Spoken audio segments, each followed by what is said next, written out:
passado tive os parentes, meus avós, seu Zezinho, Iracide, Aline, Raimundo, nosso antepassado, viviam, né? Eles moravam na realidade lá embaixo, né? E as casas aqui não eram aqui, outra lá embaixo, outra mais lá embaixo, né? Todas de taipa. Então eles foram morrendo, né? E só ficou praticamente o meu tio José, né? E morava lá embaixo e veio a falecer também. A gente, na iminência de não deixar as coisas se acabarem, né? A gente resolveu vir para cá também. E muito difícil, né, no começo, né, porque a gente enfrenta muita dificuldade, como ainda enfrentamos hoje. Mas na realidade, quando a gente se junta, as coisas começam a andar, né, com dificuldade, mas anda, né. Foi o que aconteceu aqui, né, muita dificuldade, através de outras comunidades, nós conseguimos essas casas, né, essa sede, a casa de Cristina por esforço próprio dela. E nós vivemos em um conjunto onde, não só aqui, Quilombo, Pedra de Amolar, Pels, tem, como as outras comunidades tem também, né? Porque a falta de muitas coisas que no decorrer da carreira, da caminhada acontece, e agregar valores às coisas que nós precisamos, né? Que nós tentamos construir e que estamos construindo. É baseado nas nossas vidas, né? De nossos antepassados que eram mais sofridos do que agora, né? Mas nós vamos andando, né? Andando de uma forma que onde nós possamos tirar o sustento das nossas famílias daqui, né? Que é muito difícil. E que nós possamos, na realidade, no caminhar, no andar da carruagem, como dizem, né? Encontrar a facilidade através das políticas públicas, né, que venham também a ser exercidas, não só no Quilombo Pels, pelo de Amolar, como nas outras comunidades. A gente tem uma preocupação muito grande em trazer muito os nossos jovens para dentro das discussões e para a luta mesmo, para o enfrentamento. Porque quando nós resolvemos tomar frente e tornar aqui quilombolas, né, em busca dessa certificação, a gente teve primeiro uma conversa que antecede qualquer documento, que é a questão do território, que espaço é esse, o que é que eles nos reservam, né? E a gente teve toda essa preocupação de rever tudo isso e valorizar. E a gente até questionava muito, e assim, muito recente, e as nossas terras eram bem maior do que o que é hoje, bem maior. E aí eles, acredito por falta de sabedoria também, oportunidade, foram vendendo, né? Pedaço aqui, outro pedaço acolá, e outros foram embora, buscar outros meios. Mas a gente ficava se perguntando por que é que aqui não tem frutas, não tem caju, vários pés de caju, que é a fruta, a fruta de épocas, né? Manga. E hoje a gente entende, compreende que incentiva pouco, né? Acesso à água.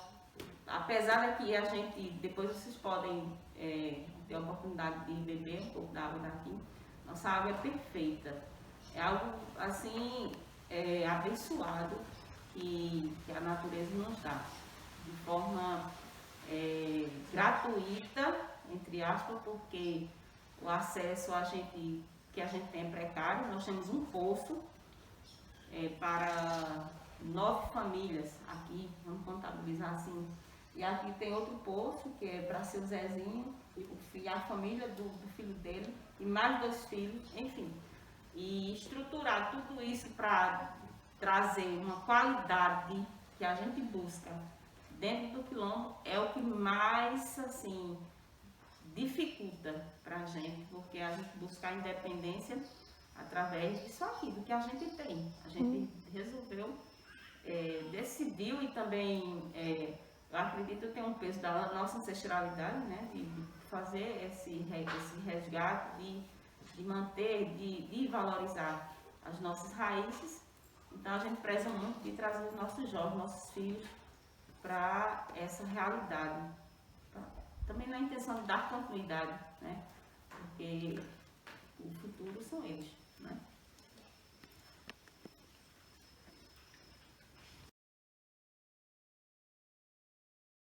Sim, tem a ASCIMI, né? Que a ASCIMI ela é composta por cada liderança de cada comunidade, dessas 21, né?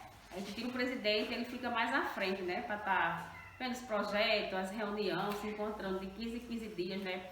Saber o que está acontecendo para levar dentro das comunidades. É o que é assim? É muito grande a sigla. A ASCIMI é a Articulação Social das Comunidades Quilombolas de Mirandiba. Então, quando uma comunidade resolve se identificar, se auto-intitular quilombola, a ASCIMI tem esse trabalho de ir junto e ajudar aquela comunidade a construir sua história, né? Porque o processo de certificação ele é a partir da história que a comunidade relata, né? Através de um documento e fotos, vídeos, conversa, a escuta, que é muito importante, que é através dos idosos, das pessoas mais velhas da comunidade. E aí a ASCIMI faz essa articulação, faz esse movimento de colaborar dentro desse momento de construção para dar entrada no pedido de certificação junto à Fundação Palmares, em Brasília. A ASCIMI é enorme, porque ela é composta por, como a Cristina falou, por vários representantes das comunidades. Então, contabilizando 21 comunidades, são 40, até mais, que às vezes a gente, estando dentro de alguns projetos, termina trazendo outras pessoas para dentro da ASCIMI, dentro das rodas de conversa, dentro de algumas palestras que sempre acontecem. Nesse momento mesmo, nós estamos vivenciando uma coisa muito importante para o nosso município e para a população negra, consequentemente, a população quilombola, que foi a construção das diretrizes da educação escolar quilombola, que se iniciou em 2018, dessa forma aqui, né, através do Centro Cultural Luiz Freire e a CONAC. Mirandiba, pelo número de pessoas, pelo número de comunidades negras, a CONAC direcionou o Centro Luiz Freire, que é uma entidade que atua dentro de projetos, vários projetos com várias pautas e com vários povos originários, tradicionais, ribeirinhos, ciganos. Então, Mirandiba vista como uma das cidades que mais tem analfabetos, evasão escolar, jovens que não finalizavam o ensino médio, enfim, fundamental, jovens que não chegavam ao Fundamental 2, crianças, né, no caso, adolescentes. Enfim, por esses motivos, a CONAC, juntamente com a federação, a estadual, direcionou o Centro Luiz Freire, junto com o Fundo Malala, para iniciar esse projeto dentro de Mirandiba. E deu muito certo, muito certo. Em 2018, a partir de várias rodas de conversa que aconteciam no Centro Zumbi dos Palmares, dentro da sede, a gente iniciou esse diálogo, esse discurso junto às comunidades e a seus representantes, da importância de termos, sim, nossas diretrizes da educação escolar quilombola. Porque também, não falei, a questão do fechamento de escolas, muitas escolas quilombolas dentro do território sendo fechadas. Então, também isso foi uma das coisas que motivou. E aí, foi possível construirmos essas diretrizes, né? Desde 2018, 2019, pandemia, e a gente, muita dificuldade, porque passou tudo a ser online, tudo virtual, mas a gente não parou, deu continuidade, continuamos nossas rodas, nossos encontros. Serra do Talhado tá aí, pode confirmar, reafirmar isso, o Damião também, com o Riacho do Meio. E conseguimos construir, em 2020 foi aprovado pela outra gestora, pelo prefeito Rosicléia, aprovou a lei, né? Mas não é só aprovar a lei, leis existem. Aí vem a implementação, que aí está sendo agora em 2021. E a gente vem num processo muito bom de dialogar com a Câmara, com a Câmara de Vereadores, com o Poder Executivo, né, com o nosso prefeito, Secretaria de Educação da cidade, com a Secretaria de Educação. A gente vem numa conversa, num diálogo que não é fácil, se eu posso resumir isso dentro da questão mesmo do racismo estrutural, porque você tem que estar toda hora, né, dizendo, estamos aqui, a lei existe, e quem está ali à frente, não por ser ruim, né, não por não querer, mas por não entender ainda a lei, a importância dela, e que ela é uma lei que não está falando para poucos, então é para uma maioria. Mas a gente vem, graças a Deus, num diálogo muito bom desse processo da implementação, junto ao GT Racismo, Ministério Público, todo esse povo, todos esses órgãos,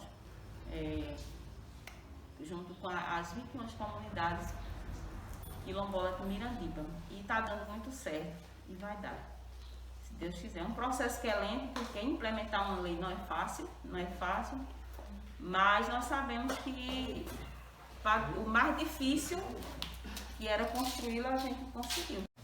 A gente, né, luta para que os jovens, né, venham para dentro das associações, né, e ajudar a gente também, né, a ir à busca, né, dos nossos direitos, né. E a gente vem lutando, né, vai trazendo alguns, vai chegando, vão participando, né, e por aí vai. Essa luta da gente, ela não termina, não tem fim, né, porque quando o jovem vem, né, ali já vai repassando para os outros, né. E as dificuldades são essas, né? Na minha comunidade também é bem diferente dessa daqui, porque eu acho que a gente luta muito, né, para a moradia, tem muitas moradias de taipa, né? As pessoas e tem dificuldade para banheiro, né? Isso acontece, né, gerando muitas doenças às vezes na comunidade, às vezes através, né, da limpeza, né? A gente fica jogando as coisas, o lixo, né, ao vento, né? E aí temos muitas dificuldades, mas só que ao pouco, né, vai chegando alguma coisa e eu sinto que está melhorando, né? Graças a Deus, vai melhorando aos poucos. Nós somos de família tradicional, eu posso dizer isso.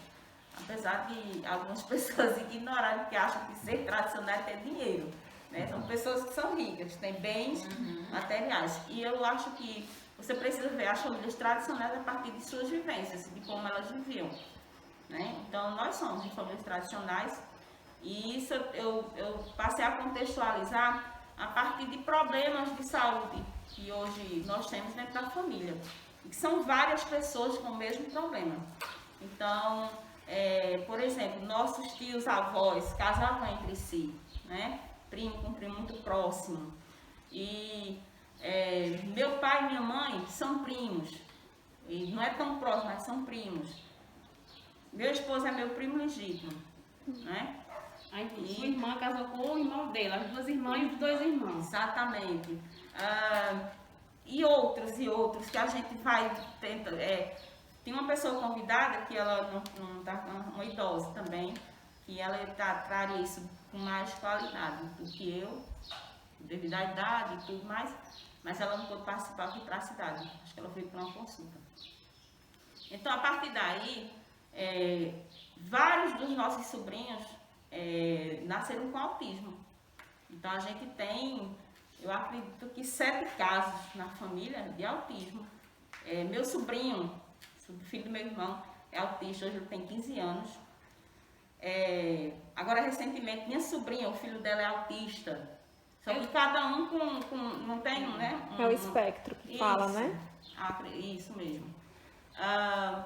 Tem uma prima da gente que teve um relacionamento com um primo nosso também, né? Primo meu, primo dela. E o menino dela tem autismo, e é severo, é um dos mais severos. E até quando ele era mais jovem, ele se deixasse ele corria, ainda não estava com uma medicação controladinha, né? Eu tive João Gabriel, já o João Gabriel tem TC 4.0, acho que é assim que lê, né? É a 4, que é o nível, né? Enfim. Renda. E também a nossa comunidade é referente à saúde, ela sofre muito, né? Porque, como o Dugarra está dizendo, é Riacho do Meio. Tem riacho de um lado, tem do outro lado. E a gente, lá atrás, as estradas eram muito ruins, a gente já chegou até a perder ente querido da gente, por conta, né, das estradas ruins, né? Que pega riacho no meio, né? De um lado e de outro, né? E a gente luta, né, para que tenha passagem molhada nesses riachos, né? Porque período de seca, né, a gente sabe que não tem inverno, né? Não tem, é bom de andar, mas nos períodos de chuva, né? De repente acontece uma pessoa vir de repente, né, para a cidade, sofre bastante, né? Antes não tinha esse transporte também, né? Tinha essa dificuldade. Hoje já existe alguns transportes dentro da comunidade, né? E assim, aqui eu acredito que vocês têm, dentro das informações, dos estudos, vocês também fazem parte da Sete Evangelhos. Mirandiba é um quilombo, a cidade toda é um quilombo porque 80% da população é negra. E em comunidades rurais nós somos 21, onde 12 são certificadas e 9 estão no processo, né, de certificação. Então, uma das riquezas é a nossa cultura, desde a dança, os alimentos, mas tem uma coisa que é até um certo ponto de referência para a cidade, na questão cultural, é o grupo de dança zumbi, que faz parte de uma organização não governamental que é urbana, né, na cidade, e eles, há mais de 10 anos, eles estão na luta, né? É um grupo que toda a vida foi com recursos próprios, teve algumas parcerias, alguns projetos advindos do Estado, mas nesse percurso de quase 15 anos, eles sempre lutaram juntos e permanecem resistentes até o dia de hoje.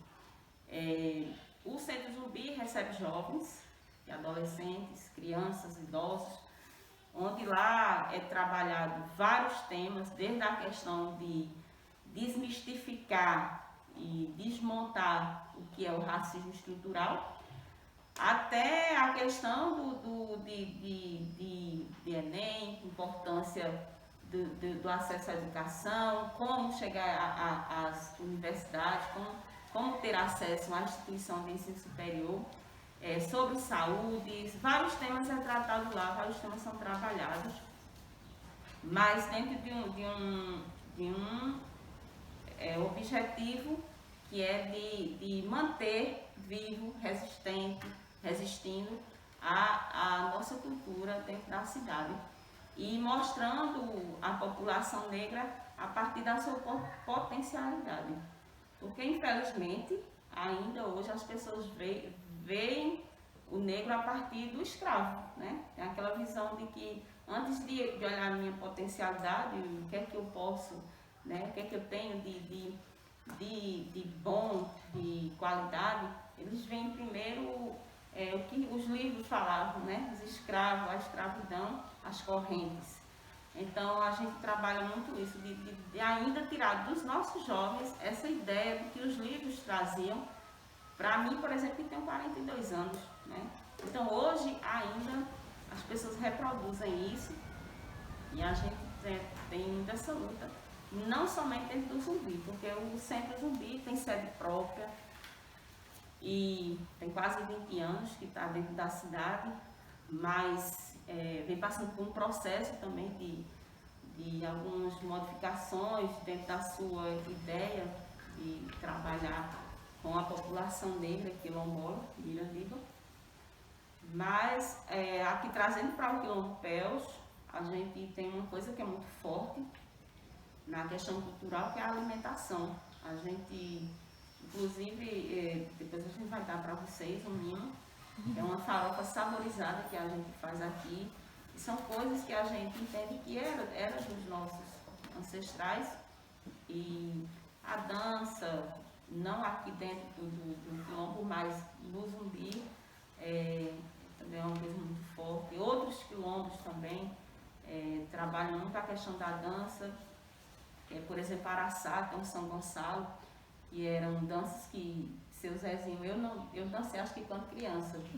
Me lembro de ir atrás, porque minha avó, né, a mãe do meu pai, ela, até o dia de morrer, ela era falando do São Gonçalo, né? Então isso muito vivo na minha mente e aqui meus irmãos também. E seu Zezinho poderia até falar que ele também ele confecciona, ou confeccionava, hoje ele disse que não tem mais coragem de fazer, que era bornado e caruá. E a gente até já insistiu para ele nos ensinar, para a gente ficar com isso conosco aqui dentro do Quilombo e passar até para os netos dele, né, que moram aqui, para nossos filhos, enfim.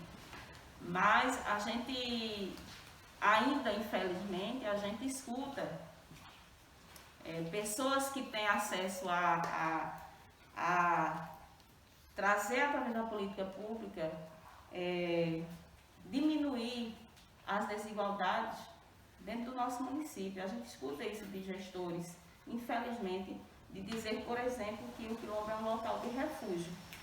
Eu já escutei isso. E assim, eu ignoro porque você nunca espera, né, que um gestor vá falar isso, mas infelizmente fala, né? E aí você precisa sentar e conversar. Olha, não é bem assim. Nós temos nossa potencialidade através da nossa dança, da nossa cultura, da nossa forma de vivência. Nós temos doutores dentro dos quilombos, nós temos futuros advogados, minha filha mesmo está concluindo, vai ser advogada.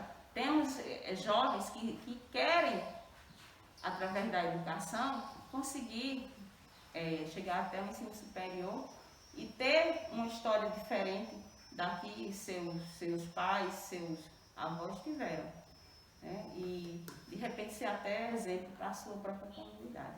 Por que não?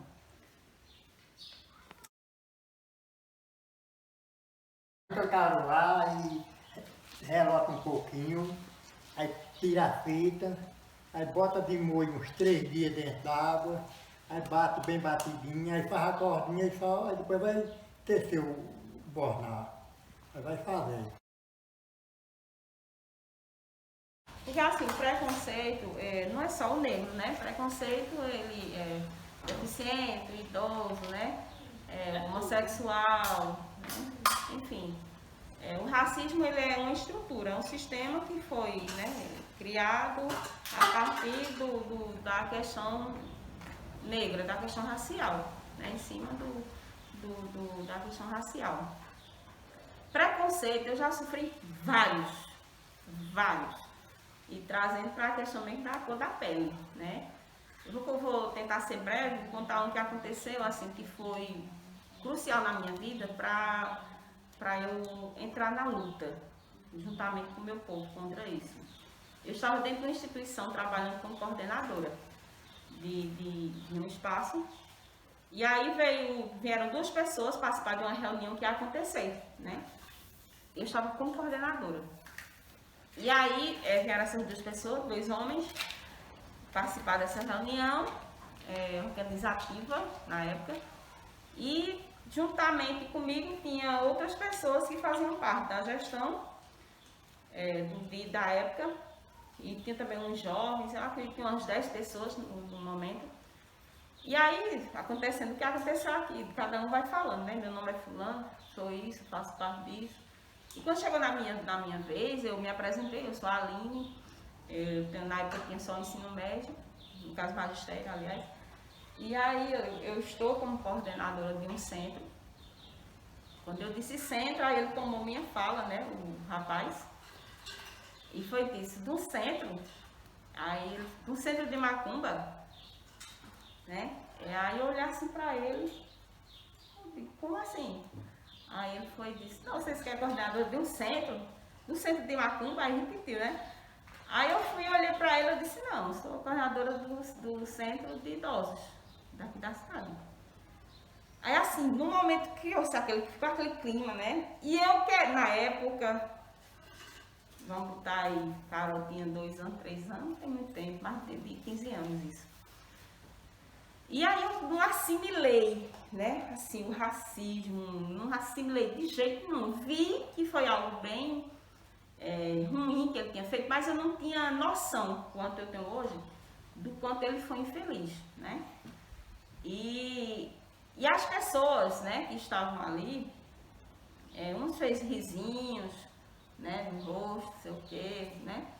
E outros ficaram assim. E eu achava que, eu sabia que era algo ruim que ele tinha feito, mas eu não sabia a que nível. E as pessoas que estavam ali, eu fiquei olhando e nenhuma assim disse, que é isso é jeito de falar, entendeu? Ninguém disse nada. E eu esperei isso das pessoas que estavam ali. Me lembro muito disso, assim, isso é muito nítido para mim. E a partir daí eu fui estudar. Na mesma época eu participei da primeira conferência de igualdade racial que teve no estado de Pernambuco. Eu participei. E nesse encontro da igualdade racial, eu fui descobrir, ter noção do que era que eu tinha, o que é que tinha acontecido ali. Foi a partir daí, porque se eu tivesse a compreensão que eu tenho hoje, era até caso para ele ir para a cadeia, né? Porque ele mexeu com várias coisas, questões, desde a questão religiosa, ele já usa de forma pejorativa, enfim, N coisas que eu poderia ter elencado ali, eu tinha sido presa, né? Mas o que foi mais assim impactante foi a defesa que não houve de ninguém em relação à minha pessoa. E eram pessoas que sabiam o que era isso, eram bem mais estudadas que eu, e não fizeram defesa nenhuma. E isso para mim foi assim, eu digo, então é nós por nós. Ou eu entendo que é isso, que é para eu levar para os meus filhos, né, porque eu só tinha uma menina, só tinha Carol, e levar para o meu povo, que eu também ainda não tinha noção de que nós éramos a maioria, já éramos a maioria dentro da cidade. Então, a partir eu tive essa noção de que é nós por nós precisamos mudar isso e só a educação pode fazer isso, não há outro meio. E até hoje, e foi uma das coisas que mais me impulsionou, foi esse momento de preconceito racial que eu passei, que eu sofri, e se eu for dizer outros e outros Deixa para Daniel falar também. Enquanto eu assistente social atuando, de chegar e aí me apresentar e a pessoa dizer, você, tá entendendo? Mas eu, questão do conhecimento, pessoa, enfim, você termina tendo que criar uma maturidade em relação a isso, porque senão você não vive, né? Mas é isso. Você vai falar alguma coisa? Ela falou aí, né? Eu não tenho muito o que dizer não, mas assim, tem que melhorar, né? Agora a gente vê que para trás era bem o racismo, né? Junto com o outro lá que acompanha, como é que diz, né? O preconceito, né? Sempre ambos juntos, né? Mas eu tenho aquela fé que isso vai melhorar cada vez mais, né? E muitas vezes para trás a gente sofria e é que nem ela, às vezes nem sabia, né, que existia lei para aquilo, né? E ficava por aquilo mesmo, né? E tem vários, né, que a gente sofre, aqui eu não quero nem falar, né, que é tanta coisa, né? Também, e da agora em diante que a gente vai entendendo, que eu vou entender também, eu entendi, né, que existe lei para isso, né? E aí a gente vai repassando para o filho da gente, né, por mais que vem aí atrás, né, para isso não acontecer, né, para que a gente tenha uma vida de igual para igual, né. No caso de melhorar, né, que você falou, eu sofri na escola, na sala de aula, né? Nós estamos aqui, naquela época era 45 alunos numa sala de aula, né? E eu era adolescente, né? Eu sentava na terceira fileira, a sexta cadeira, e estava sentado e um rapaz na minha frente. Simplesmente, a gente sabe que a sala de aula adolescente, a zoada é muito grande. Num momento raro de uma sala de aula, né? Estava todo mundo calado, ele se levantou, bateu na carteira, virou para mim e começou a dizer as palavras que a gente já sabe, né? De injúria racial, essas coisas todas. Falava, eu sentado ali e não podia fazer nada. Aí, a gente sabe que na sala de aula tem uma professora estudada, né, para pelo menos combater aquilo, falar. E não falava nada naquele momento. Então, esse rapaz, né, que hoje ainda eu conheço, e ele, depois de muita algazarra, sentava e atrás de mim ficava outra pessoa. Mais ou menos o resto da aula, nega isso, nega aquilo, nega isso, nega aquilo. E no momento que eu não suportava mais, eu saía, né? Pedia licença à professora, ia pro banheiro, chorava lá, depois voltava. Aí chegava em casa e minha mãe perguntava como tinha sido a aula. Eu dizia a ela, né, como é que tinha sido e falava o que tinha acontecido. Mas ela, não te preocupa, é assim mesmo. Eu digo, não é não, porque a gente estuda tudo numa sala de aula, nós somos todo mundo igual e acontecem essas coisas. E para minha, não é surpresa, não, tristeza, esse mesmo rapaz que fazia essas coisas, o ano passado fez a mesma coisa com a minha pessoa, né? E eu pensei que ele tinha mudado, não mudou, continua pior do que antes, né? Infelizmente, nós vivemos numa cidade racista. O Brasil é racista, né? Preconceituoso. E nós precisamos aprender a lidar com essas pessoas. E como a Aline falou, tem que ser educação.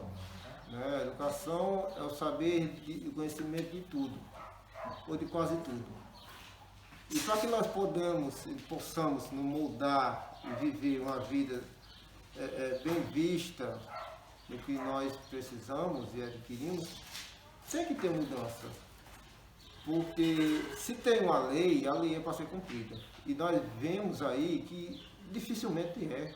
Eu não vi ainda ninguém ser preso por isso. Não vi. Paga uma multa, paga alguma coisa e é liberado logo mais, né?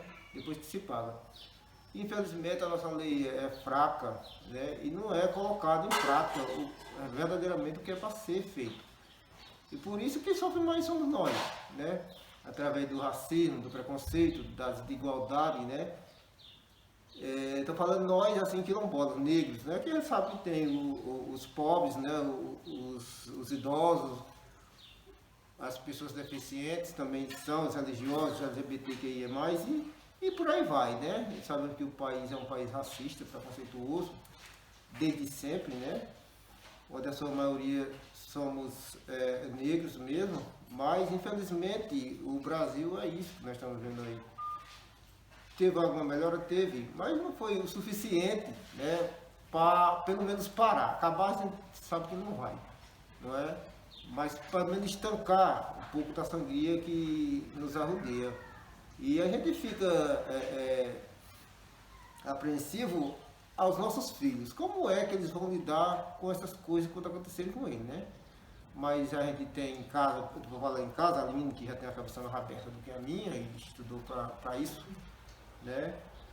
E ela quem fala mais com as filhas, eu não falo quase nada. E graças a Deus vem melhorando, né? Alguma coisa. E como ela foi feliz em dizer, como é sempre, né? A educação que vai nos tirar dessa mazela.